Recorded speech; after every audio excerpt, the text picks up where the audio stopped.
আছে, এত করে যখন বলছো, কিন্তু আমার তিনটি শর্ত আছে। কি শর্ত আমি জানি? এক নাম্বার শর্ত হলো তোমার পিতা পাশাতে ফিরে আসার আগে চলে আসতে হবে। ঠিক আছে, আসবো।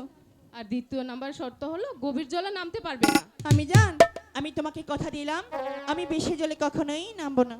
আর তৃতীয় শর্ত হলো সখীদের সাথে করে নিয়ে যাবে, ঠিক আছে? জানো আমি জান, তোমার সবে কথাগুলোই আমি অক্ষরে অক্ষরে পালন করে যাব, কিন্তু আমার একটি কথা তোমাকে কিন্তু শুনতে হবে।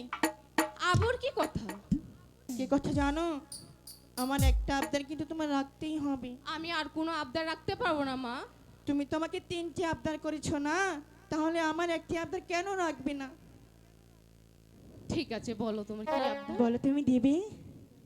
অবশ্যই দেব। না, তোমাকে দিয়ে বিশ্বাস নেই, তুমি বলো তিন সত্যি, তারপর বলবো। বলছি তো দেব আমি। তুমি তিন সত্যি বলো না। আচ্ছা ঠিক আছে, এক সত্যি, দুই সত্যি, তিন সত্যি। তোমার সেই মাটির কলসিটা আমি নিয়ে যেতে চাই। না মা, ওটা আমি তোমাকে দিতে পারবো না। ওটা যে তোমার দাদুর হাতের মাটির গড়া কলসি, তুমি যে খেলার ছলে ভেঙে ফেলবে। জানো আমি জান, আমি তোমাকে কথা দিচ্ছি, তুমি আমাকে যেমনটি কলসি দেবে আমি সেমনটি কলসি তোমাকে ফেরত দিব। বলছো? হুম। রাখতে পারবে তো? হ্যাঁ। ঠিক আছে সখী, আমার কলসিটি নিয়ে এসো। আমি জান, আরেকটি কথা। কি কথা? তুমি তো জানো আমি বাবাকে দেখে অনেক ভয় পাই। আমি যে সখীদের নিয়ে সেই সারাবন্ধ ঘাটে যাচ্ছি, বাবা যেন কিচ্ছু না জানে। ঠিক আছে, তুমি তাড়াতাড়ি চলে আসবে, আমি কিছু বলবো না, ঠিক আছে? ঠিক আছে। কলসিটা নাও মা।